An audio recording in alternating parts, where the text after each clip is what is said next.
All statements and opinions expressed by guests of the Adult in the Room podcast are strictly their own and do not necessarily reflect the beliefs or opinions of the host, producers, or advertisers. All interviews are presented in their most complete possible form in the interests of free speech. No statements should be interpreted as financial, legal, or medical advice. Listener and viewer discretion are strongly advised.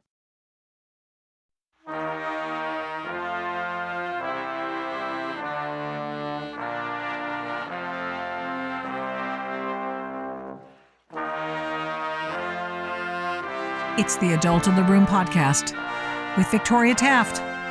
That's me.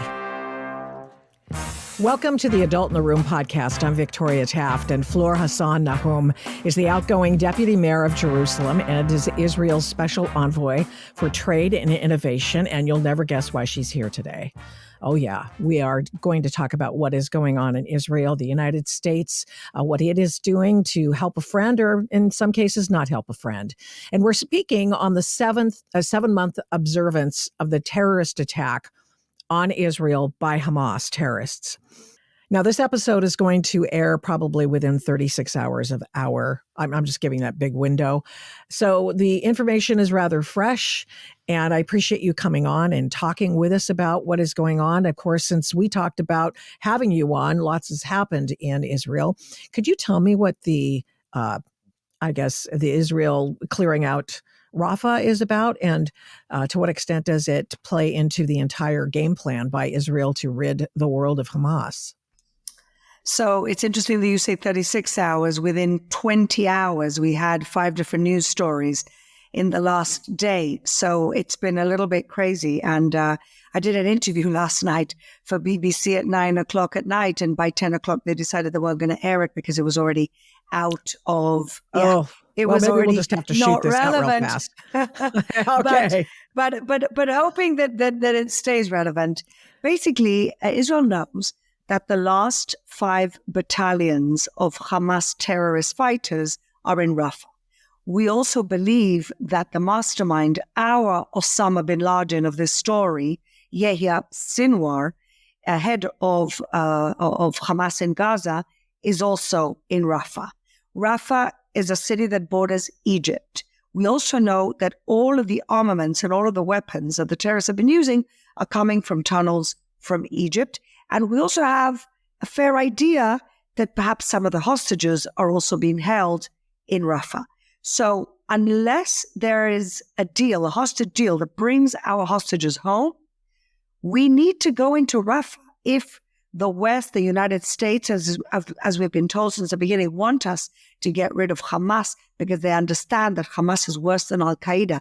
They understand that Hamas is a proxy of Iran that want to get rid of the world order where the United States are the superpower in the region as we want them to be because we share values.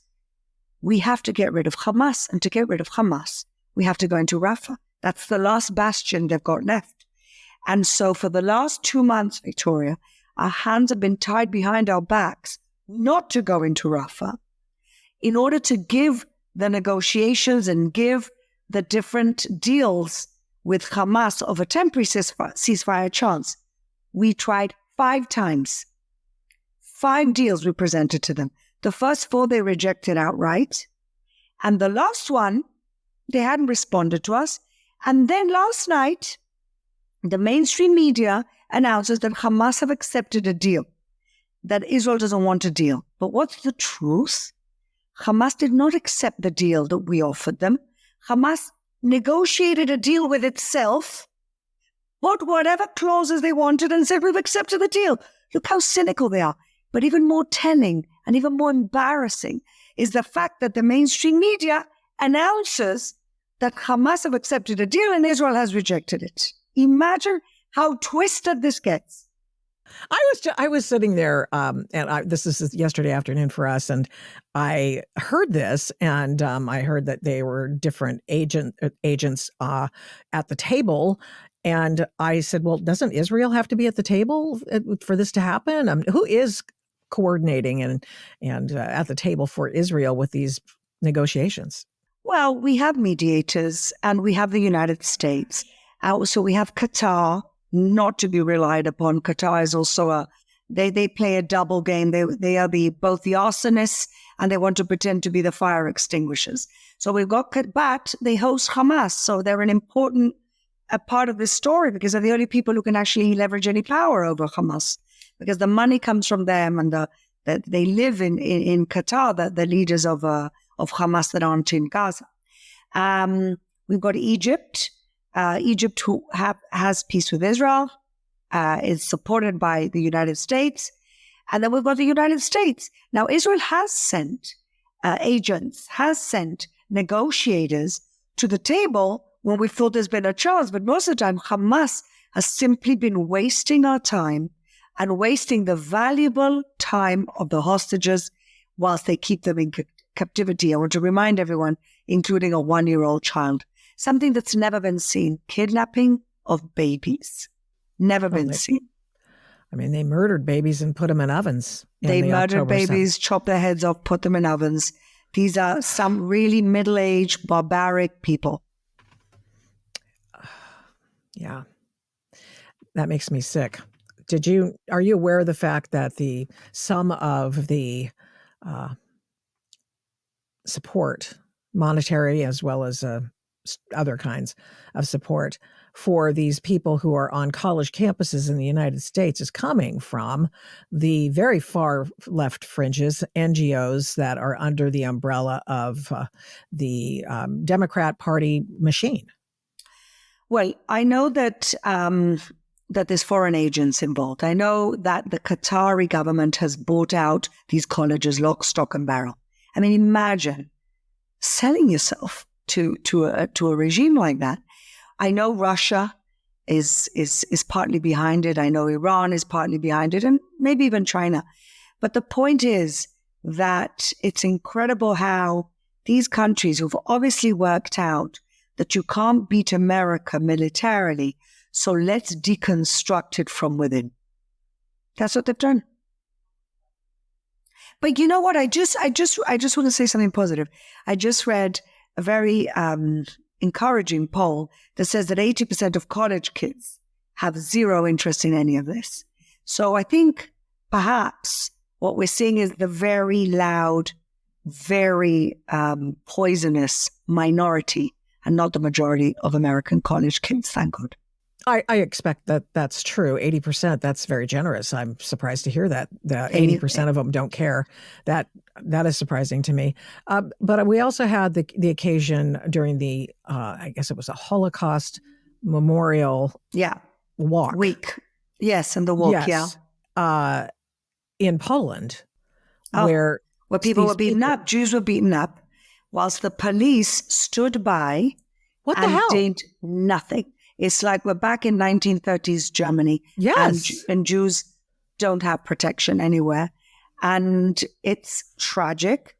But to be honest, it just enhances our resolve that you need a Jewish country to be a Jew that's safe in the world. Yeah. You've spoken recently about the differences between anti-Semites and anti-Zionists. Can you explicate that for the Adult in the Room podcast audience? Because I think it's a real important distinction. Yeah. Well, no, my point has always been that it's the same thing, that anti-Zionism is anti-Semitism, because what's happened is, Victoria. That's what I meant. Sorry. Yeah. For many years, the woke left, toxic woke left, I'll call them, have tried to convince us, Jewish communities alike, that to be anti-Zionist, which means to deny the Jewish people the right to self-determination in our ancestral homeland, is not anti-Semitism. Deny the only Jewish country in the world is not anti-Semitism. It's a simple political statement. And many people bought this. And I knew, and I've been talking about this for many years, if you deny the Jewish people, the only people that you deny self-determination are the Jewish people, that makes you an anti-Semite. There's 22 Muslim countries. Half the world is Christian. So you deny the one Jewish country to the Jewish people, which happens to be our ancestral homeland. We're indigenous to this land. The meaning of indigeneity is a people that were created in a land. The Jewish people, Jews are from Judea. This is where we became a people. We're indigenous to this land. We are, in fact, the most successful decolonization project in the last 100 years. And somehow the woke left has managed to twist it so we are foreign colonizers in our own land. And that's really a distinction of the definition of anti-Semitism. People try and kind of bundle in anti-Semitism with any other discrimination. But it's actually very unique because anti-Semitism is a very clever virus that kind of mutates itself into whatever the scapegoatism of the day is. So 500 years ago, when my family were kicked out of Spain, it was religious, Jews were Christ killers, and you were doing the world a favor. 100 years ago, Hitler managed to convince, almost 100 years ago, an entire country that Jews were the reason why the Germans were humiliated after the First World War. And the Jews were the economic problems of the country came from Jews. And that was a social justice cause then too. And now, the woke left, funded by Marxist ideology, pushed by the academia, funded by Qatar and God knows who else, are trying to convince the world that the Jews are evil, foreign colonizers, kind of taking the tropes of old and resuscitating them to new blood libels. What is a blood libel? It's a lie you tell about a people that then causes bloodshed. Well, if this is not blood libel, every week there's a new blood libel. Not they kill babies, we kill babies. Not they rape women, we rape women. And then when we don't, our soldiers don't do that. We're a moral army. And then they say, listen to this, you're going to love this, Victoria, that we are racist because Israeli soldiers don't rape Palestinian women. You can't win. And that's what's distinctive about anti-Semitism, that it punches up and it punches down. We're not good enough. We think we're too good. We're too successful. We're not successful. What is it? They're just haters. And, the Jew is always an acceptable hatred. And like many people have said before me, especially good people in America, if you would be saying what they're saying in campuses and just change the word Jew or Israel for any other minority in the country, including the whole entire gender fluid spectrum, you would be a hater, the National Guard would be in, and these people would be immediately kicked out of the college or kicked out of the campus. But instead, you have acceptability for this. Do you wonder about the fact that the police have had such a hands-off kind of a response to these college anti-Semites, the Hitler Youth of 2024? I don't think it's the fault of the police. I think it's the fault of the college administrations. If they were on top of things and calling the police would do their job. But in private property, what are the police going to do if the university administration does nothing about it? Now, some college campuses have got public land. And I think the police, I don't blame the police. I blame the mayors or the college administrations. Mm-hmm. Just something on back to Gaza again, and the fact that there's bombing or there's the Israeli soldiers, the IDF has gone into Rafah. We've gone into Rafah in the last 24 hours because we realized that Hamas were only playing with us. When they realized we were serious about going into Gaza, that's when they came out with this fictitious deal. The fake deal. Offer. Just to we try take and your offer. Yes, we take your offer, but it's not your offer. Okay. Yes, but it's not. We've just made our own. It's incredible. I mean, I hate to laugh. It's such a serious thing. If it weren't so tragic, it would be funny. Cynicism of these people has no bounds. I have to ask, why doesn't Egypt want the people group in Gaza? Why? Well, it's interesting. I was just talking to somebody about this, and people don't even talk about Egypt. Egypt borders Gaza. A lot of the weaponry that's come into Gaza has come into Gaza from an unsupervised or unnoticed tunnels coming from Egypt. Egypt is an ally of the United States. Egypt has made peace with Israel. And Egypt has decided that instead of taking in refugees temporarily until the war is over and being part of the solution, that they're building more walls to make sure that not one Gazan gets in, but everything is Israel's fault. Mm-hmm. Everything is Israel's fault. Understand? So Everything. about the arguments that people make on these college campuses and in the rest of the world about how people are starving in Gaza, people are being prevented from getting medicine and that sort of thing, and genocide. Could you talk a little bit about that? It's so patently preposterous, but if you would. Again, every month there's a new lie. So back in November, I don't know whether you remember, they were running out of fuel. Do you remember when they were running out of fuel? Everybody Who seems was? to... The Gazans? The Gazans were running out of fuel. Do you remember that? That was November's lie. Okay. Then December, there was no water. Somehow everybody's got a charged phone somehow. Then it started with the famine. We're on the brink of famine. They've been on the brink of famine for 2 months. Meanwhile, there's been 350,000 tons of aid going in, more food than they had before the war.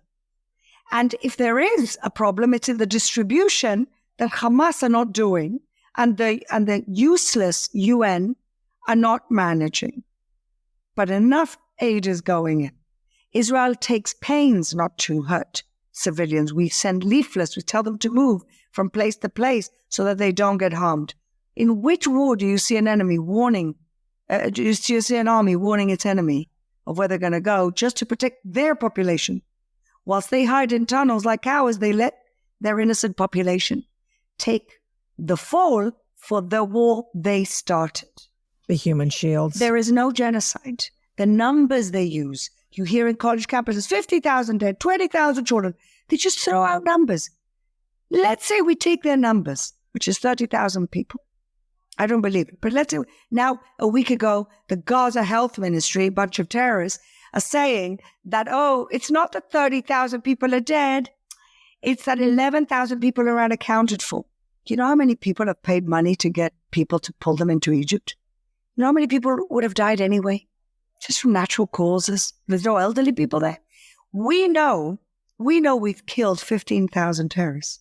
So if their numbers are between 20 and 30,000 terrorists, then we have the best combat to civilian ratio of any war in the last 100 years. Better than America's record in Afghanistan, in Iraq, better than the British, better than NATO, better than any war. But yet, we're committing the genocide. Right. There is the aid workers, the people who set up the restaurant to feed people. That was tragic. That was tragic. Israel, within a few hours, said, we made a mistake. It happens in this type of terrain. We're deeply, deeply sorry. And these are the measures we're going to put into place so that these mistakes don't happen again. Mm-hmm. Do you remember when the Americans bombed a wedding in Afghanistan by mistake? Oh, yes. Oh, yeah. Yeah. Did they get half the scrutiny that Israel got for that terrible, tragic mistake? No. Again, double standards. Always double standards with Israel. Always. Mm-hmm. Yeah, that's true. What has the media coverage been like in your estimation? Or do we see lots of Hollywood situations going on here? Or is everyone in the mainstream media in the United States of America, with which you're very intimately familiar, doing a great job? No. Look, first of all, when you announce numbers by the so-called Gaza Health Ministry, again, a bunch of terrorists in a tunnel, maybe one of them has a medical degree, I don't know. And you are announcing it as facts. You're not doing your job as a reporter. Okay, now they caveat it, but you know what they do? They caveat that, and then they caveat according to the Israeli military, again, equating all the time Hamas with the army of a democracy with law and order, to terrorists who put babies in ovens. So again, this type of, it depends which news media. Fox News has been very good. Some reporters in CNN have been very good, and some reporters here and there have been very good. Now, the latest thing is, you don't let us into Gaza. You don't let reporters into Gaza. And I said to one reporter, I said, well, let's say we let you into Gaza and something happens. Who will you blame? Mm-hmm. Well, that's true. But reporters do like to be there at the scene. We had the men we had them in when it was feasible. Mm-hmm.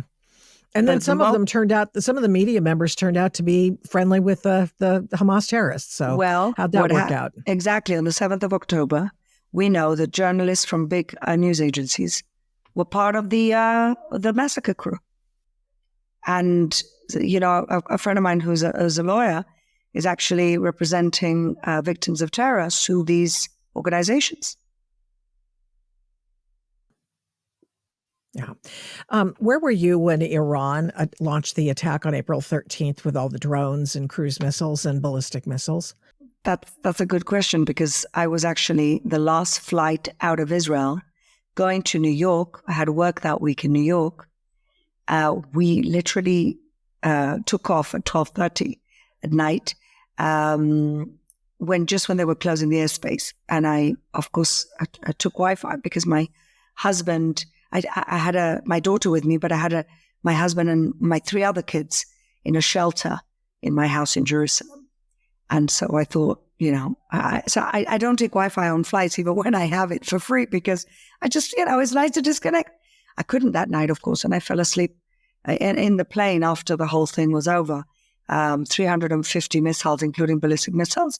And that night really was an example of what the new Middle East is shaping up to be, which is my point of optimism.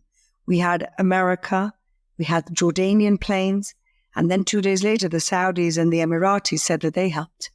That to me is the new Middle East. Arab countries helping Israel and America stop essentially what could have been a very destructive attack on Israel. I think actually Iran came out looking terrible from this. Well, they looked impotent is what they looked like. They looked impotent. They tried to spin it and say, oh, we sent cheap missiles and you spent so much money defending. You know what?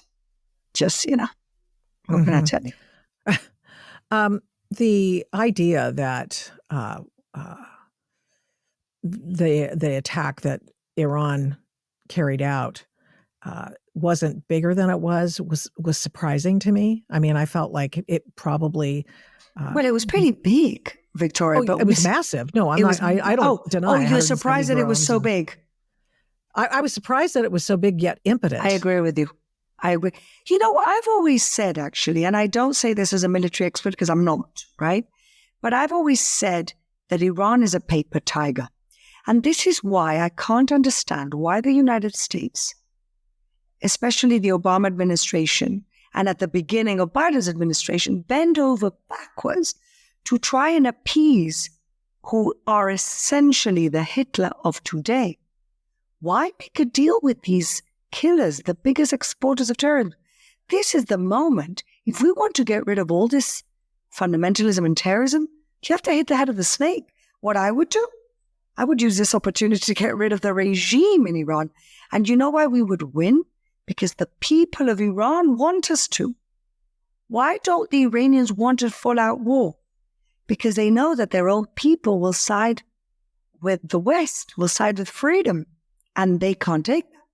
And that's really why this would be the moment to act towards regime change in Iran. But you can't even talk about it. Well, I mean, you guys did respond and just did a pinprick attack showing the Iranians that you could touch their nuclear facilities. A very painful attack, which they downplayed because they didn't want to continue the cat and mouse. They didn't want to continue the tit for tat. And that's what happened. Okay. But why not take it out then? I mean, I recognize that. Take out the whole regime. We can't do that on our own. Okay. We need the United States. We need the man who helped get to yes on the Iran payoff deal with the shrink-wrapped money out of the Obama administration is also a man who's part and parcel of the Rockefeller Foundation, I believe it was, who's paying for these Hamazis who are on the campuses. Does that surprise you in any way, shape, or form? No. These people are smart. They're organized. They have an agenda. Everybody else is sleeping and singing Kumbaya. Like, wake up. This is the moment. This is a civilizational clash. Islamic fundamentalism is not a friend of anyone. not even their own people. My moderate Muslim friends from the UAE, I've spent the majority of my life peace building. I'm the co-founder of the UAE Israel Business Council. I'm the co-founder of the Gulf Israel Women's Forum. I've spent 5 years of my administration in Jerusalem building bridges between Arabs and Jews. That's what I was doing before October 7th. And believe me, my moderate Muslim friends are saying to me, what is America thinking? Don't be so politically correct. These people don't want any of us. Yeah. Yeah. Do you understand how it was that the world ignored the anti-Jewish talk in the 1930s like they are now? Does it make sense now to, I imagine, to somebody who lives in Israel? When people say, how on earth did the Holocaust happen? It didn't happen in a day. Hitler wrote a book and told people exactly what he wanted to do. And then he took a propaganda minister that for 10 years indoctrinated Germans into thinking the Jews were the root of all evil and the cause of all their problems. Sounds familiar? Yeah. That's Iran. Yep. That's the Islamic fundamentalists. Why do the Abraham Accords countries, the Emirates, why does Saudi want peace with Israel? Why did Bahrain make peace with Israel? Why did Morocco? Because the moderate Sunni countries understand the danger, the toxicity of Islamic fundamentalism way better than the Westerns.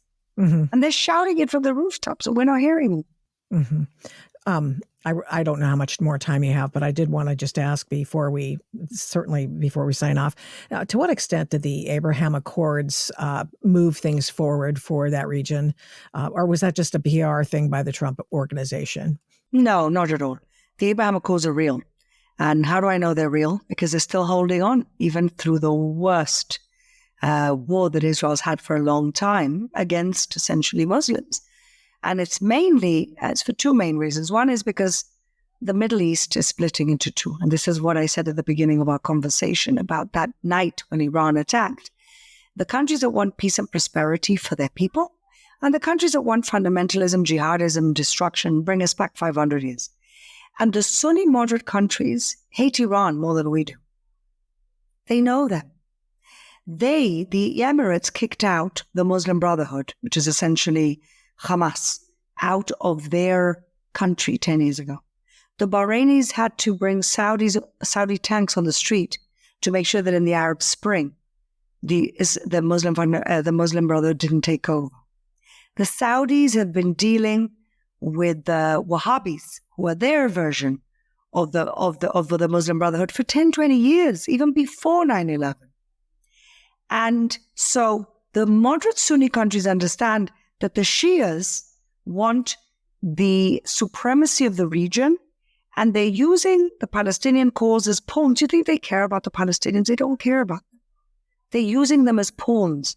And the Palestinians always fall for this because their leadership is completely bankrupt. And so, morally bankrupt. I mean, they're very wealthy. And so the Abraham Accords, this is a little known fact, but about a month after October 7th, the Arab League met to pass 3 boycotts. One is, there were 3 proposals for boycotts. One is on America having any military assets in the Gulf, and the other 2 were against Israel. One is to stop the Abraham Accords, to roll it back, whatever. They couldn't pass it. They couldn't pass those boycotts. In this region, that's called progress. The fact, what's really incredible about that night with Iran is not necessarily, what's incredible to me, is not necessarily that the Saudis and the Emiratis actually helped.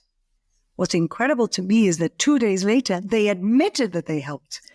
Yeah, I was kind of surprised about that too. That is impressive. And that's why, to me, with all these horrors that we're going through, and it's really, the whole country is in trauma, Victoria, really.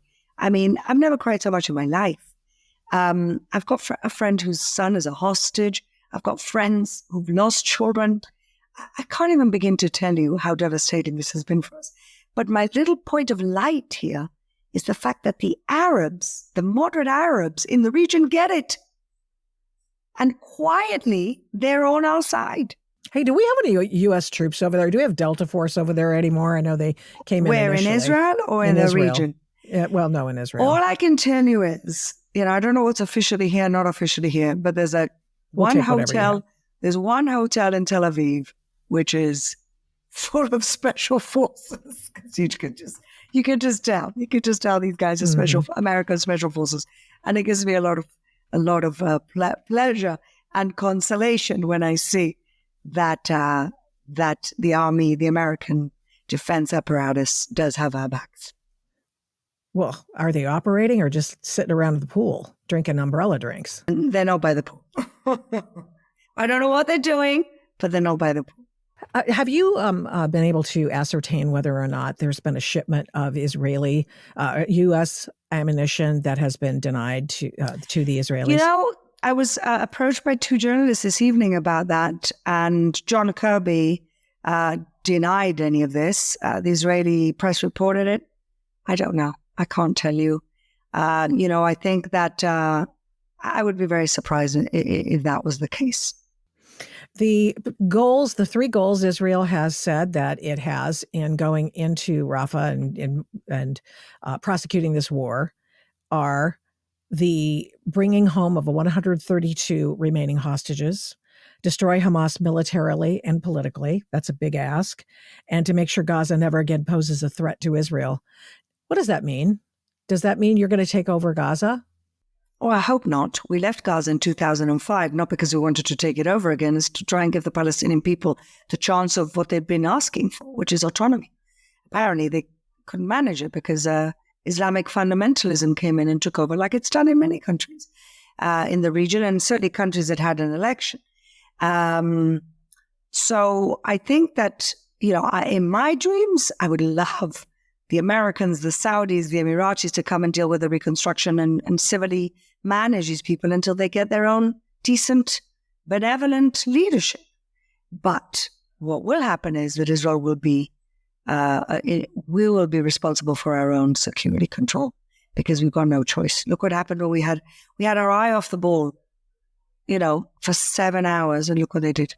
Yeah. Are there hostages still alive in your mind? There are.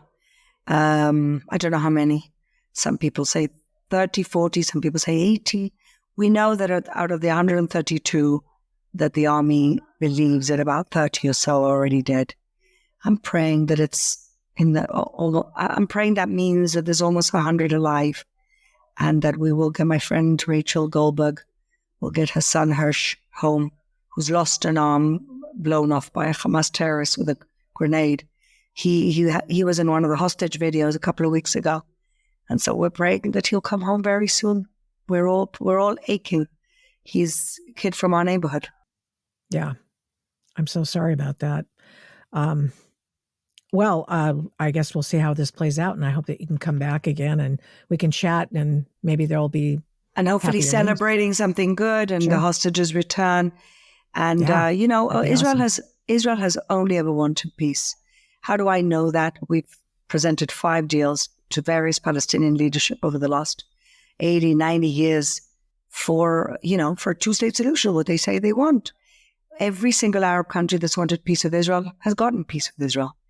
And so unfortunately, their leadership don't want a 2-state solution. They want the final solution. And they made that very clear on October 7th. And so we can't forget. And even though we want to think the best of people, ultimately, we have to make sure that we are protected and that this never happens again. And that's what Israel wants. Fleur Hassan-Nahoum, thank you so much. Appreciate you coming on the Adult in the Room podcast. We'll probably have to get this out a little sooner than later. Appreciate it. Thank you, Victoria. It's been a pleasure to meet you. Hope to see you soon. Thanks for listening to this episode of the Adult in the Room podcast. To keep the programs you like to listen to, please rate this podcast with a fantastic 5 stars on your Apple Podcast app every time you listen. And give me a great review. Plus, of course, subscribe to the podcast. It makes a difference with the big tech algorithm and the big tech oligarchs, and it makes us easier to find. Please get in touch with me on all the big tech stuff. Yeah, we're still there. Using the names Victoria Taft or the Adult in the Room podcast on MeWe, Parler, Minds, Facebook, Twitter, and Instagram. Thanks to 1A Cast for imaging, editing, and production. The fantastic song is Gospel by the March 4th Band of Portland, Oregon. Music for Antifa versus Mike Strickland is Ride or Die by Raps by RC.